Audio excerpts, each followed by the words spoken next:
Pagsak, tuha lang, sasabihin boring ka, iiwanan ka.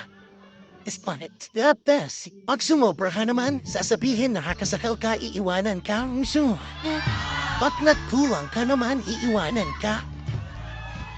Ah, anong gagawin mo para hindi ka iwanan? Wala ka naman talagang magagawa.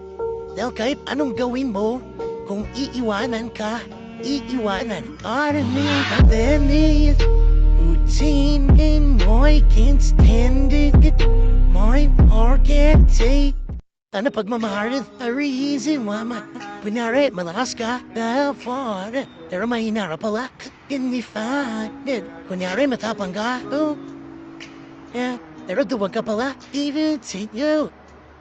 Ito ni Dad, boy, kasi ginagawa mo lang yun. At dahil, right, boy. Meanwhile, sabihin niya totoo nararamdaman mo eh. You are the reason mo I'm down. Hanging na.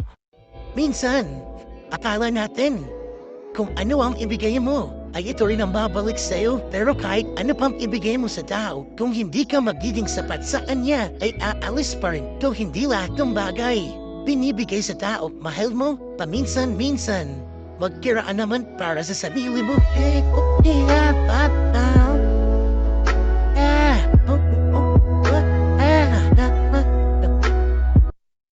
Tumiga nga sa akin.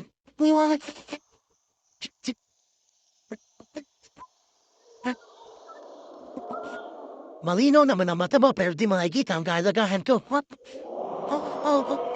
Malakas naman ang iyong pantinik pero di mo naririnig na sinisigaw ng puso mo yung pangalan mo. Naturuan ka ba ng anesthesia?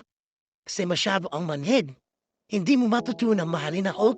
Teacher ka pa man din. Inaral ko lahat na subject habis puta ko iwasap na tinghabo. Ginawa mo ang lahat para pumasa pero pagdating sa'yo, bagsak pa rin ako.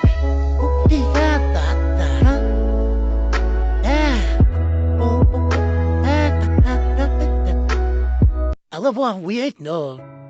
Kasi ang utak parang sinasabi na, di ba? Pag may ginawang bani sa'yo, di ba? Pag may ginawang bani sa'yo, palibutan mo niya tayo at, Pero pag umiibig ka, pwedeng mahal mo pa rin yung tao kahit sinaktak ka niya. Kasi sabi nga nila nung iba, di ba? Kaya mo hayang patawarin yung tao kasi mas gusto mong maalala ang mga gandang nagawa niya kesa bilamin mo ang mga naging pagkakamali niya. At marami rin umiibig na alam mo ba pilitin ang iniisip yung masasakit na ginawa sa manila. Alam mo ba bakit? Bakit? Para bailala din na hindi na ba yung sakit eh. Para bailala din na ulit na. Gusto binabailala eh. Hanggang kailan ahasar.